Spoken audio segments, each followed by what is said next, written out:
گودار و شوپینر ریباز نیوز جبو گنگ شکرنا وان مجاران و میوانداریا محمد سعید وادی اندامی کمیته آناوندی پارتیا دموکراتا کردستان سوریه کریان ها میوان ما الاستودیو تو بخیراتی ماموستا. خیر سلامت. ماموستا دستی که دا بحثا رواندنا عبدالکریم حاجی اندامی انجمن هریمی پارتیا دموکراتا کردستان سوریه بکن کوش دیری که لدیری که او رواندن جروجا پیشنبه و رواندنا چالکوانان ولاتیان يعني بردوامي السياسات وكريارة بيدي شواته يديم دس بيمكن. مخابن اف كاري بيدي يعني وقت يقولوا اف ديالوكا قد نبينا انجماني و بيانك تشيد به جديلاقو مناخاتي اريني بيدا بك خرابيات كن كيمانيات كن يعني عبد الكريم از نازد كم هفالكي ما يكفنا زيدي 6 سالي زويناز دكم خورتك يا هجا وقنجو وبنرينك وي مسؤولية مس بسجريكا كرديد هي تغلطو تكي ماني نكريه لي مخابن يعني حتى تندرسيا ويجي نقل كي او يعني دخل سالك اذا زيدي دجارة راسول داني نجري خرنا خوشش يعني ناسكر اللي تم مبرري قرتنا كريم تني جو في تشتيدكن بس قناعاتي مدى او دخازن يعني اف ديالوكا هاني تيك ببن نهيلن جو بسركبه وقو جارادن اوفيسي مشى وتاندن وقو بافي بيشمرقا قرتن اهلي بيشمرقي مي روج قرتن چما زارك و بيشمرقن وك قرتنا اختطاف خورتي زاروكي بشوك وقرتنا مدرسة ايجو درزاددن خورتي كردا يعني حتى جوان هاتي تشتنكرنن وبيلن اف ديالوج تكر جيم خابنجي براستي ما وصل تربس بيجي جوجو انجمن الاجتماعية كردي دست نشان كربو جبو درخصنا ججنا نوروزي دیسا همان يعني همان شوي رجمع سوريتي بيرام جي اجي خلق قامش توما تجي كلوي باجاري ما مست بيرام جبري فجي ام بيجن همي كومينكو جي نوروزش خورا ايفارا د چون حاضر دكرن دیسا رژیم دهات بالافن کولانه او تيكدان همان گريار يوروپيدي دوبارت كي اف يك چوات هيدي ما مست افجيد فان تشتاتيد يعني نيفيساندن جود هيلن اف ديالوج تيكر ما انا نيروز امي بيجن بري ريجيمي بنرينك شوفينيزم بالمسألة بس جريكا كرديد نرن اللي مخابن اوانات جانا دنام لد خدكن كرد بيجن امجي بس جريكا كردي ام جارسات خوازن جارسر بكن ليكاري قعودكن دجوي تماما باشا تيكدانا جهي نوروزي رواندنا اندامکی د پدکسی ده کو پدکسی پارتیک سرکه د انکسی ده انجمن اجتماعی کردی ده الالیه کی یعنی انکسی تومات بار دکرم تک دانو ساندن کردی وکونها اشکره و زلال اندام پارتین انکسی دروینن جه نوروزی یعنی نوروز و در خصنا نوروز عادية أنا كسي وبارتي أنا كسي فوي شو زراري بدي بيدي جبرش فيكيد إيش بنينا اشتبه يعني بيدي تحديدا بينا كي بالمسلوب الإرادي تدسي فان بارتيات تني راحوا قرانك إنه الفكرة وان دوجي رايك وان هي نرينك وان هي ونتشتكل أنت رايك سيد نافا لا صفر رايا تلي بيدي بريارة هذا برياري ددي وبيدي جي حتى جيتي يعني وقتي قد بينا ضغطك ممكنة أمريكية بجبوجو كارب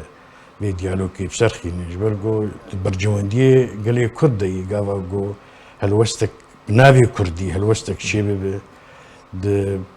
بيشيا اوبوزيسيوني دبي بيشيا ريجيمي دبي اف ريجيم هاني بريجيم قبدو دبي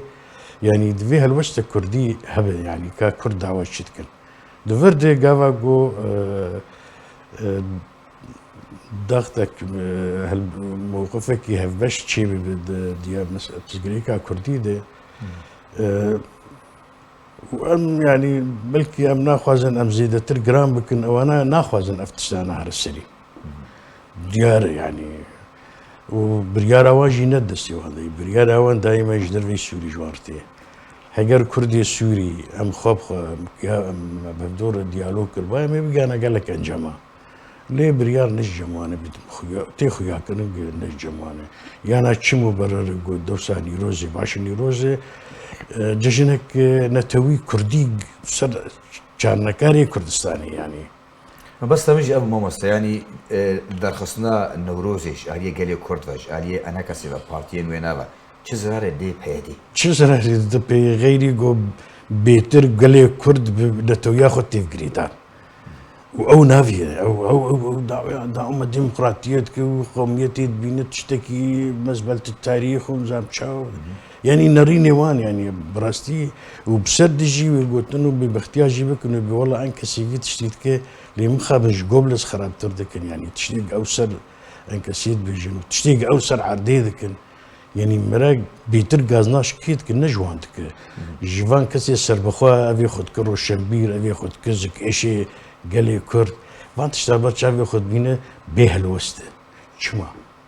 حتى كينجا هون بيه الوسط بن هون زاني كي غلطيات كي خرابيات وكي وفي شوتان كي خورت كشتن كي خورت شولا خصن كي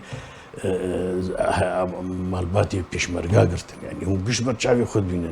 دجار كي موقف كي دخينا الوسط كي دخينا بيجي بأفتشتايان نجي راحت يامي جو اوجي نحسك جو لانه ثاني قد غلطيه ده بقافا قلت النبي غلطته ويتماديب بيجي او غلطيه وينا او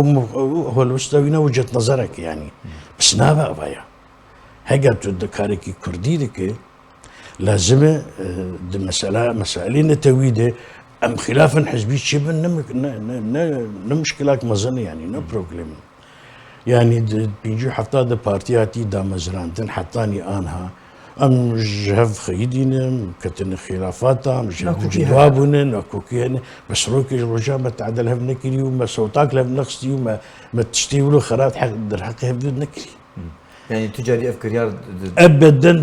تفكر كردي دي تشينبي غير ديركا كردي تشينبي غير فان جاميرا افتشتانات كم شما اجا او زانن يعني امجي زانن بيشواي ليه امجي دستمت بن او كده ام مجبورن جو ام بيجن ام دوين بهدور في جبر قال لك يجمر ناحية استراتيجية جو هالوسطى كردي بيك اف ديالوج بسركبي جمر قال لك جرين باش ما مستا هردم انا كاسي سرفيكي تكسكيا ودوي افسك افضل استاذنا كردي هردن سري سركفن دباران بردا يعني رفاندن بردواما كريارن بيدي بردوام من هاري داويجي اندامك يعني عبد الكريم حاجي كسكي نخوشه روشاي قالكي يعني جبر طرفين ما ابيك يعني جمان دهليك و بيدي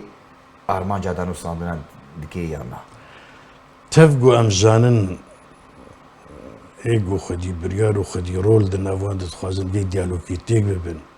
تفلي قشيجي امي حطاج ما بي امي بدو في ديالوكي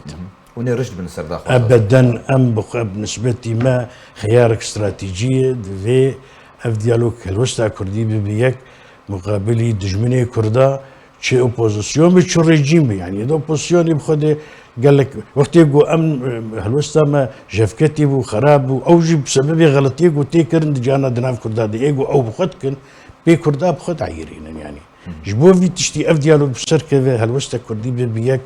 جرانتورك يدي خرتها بك امريكيه جر براستيجي خد بين جرانتور قالك سفي مسري بسكنن ومجوار قلتيجي انه افتشتان في بسكنن يعني كيماني باشا سبي ججنا نوروزيا قلتنا تيداويه شي ما مستقبل خوازه بجيج از تمامي قال لي كرد بججنا نوروزيا بيروز دكن تايبت جنابي سروق برزاني زعيم كرد وكردستان از بيروز دكن was behavime نيروزا جوبي كرد جويا وناغا طنق دركتبن وبينك واني فراتشي وكانبن خدمتك بيترج قال يخربكن جبرجو كردا ضريبه قلق داني ومخابن ايجو افضل بزيده بمرت بيتريشا ندج من تاني بقدر جو جناب كردا افتشتايا هاتكر از بيفيمه نيروزا بي كرد سركفتي بن زۆر سپاس. گەلێک سپاس محەممەد سعید وادی ئەندامی کمیتا ناوەندی یا پارتیا دموکراتا کوردستان سووریا گەلێک سپاس گوت میێوانی ڕێباز نیوز بوو. سپاس.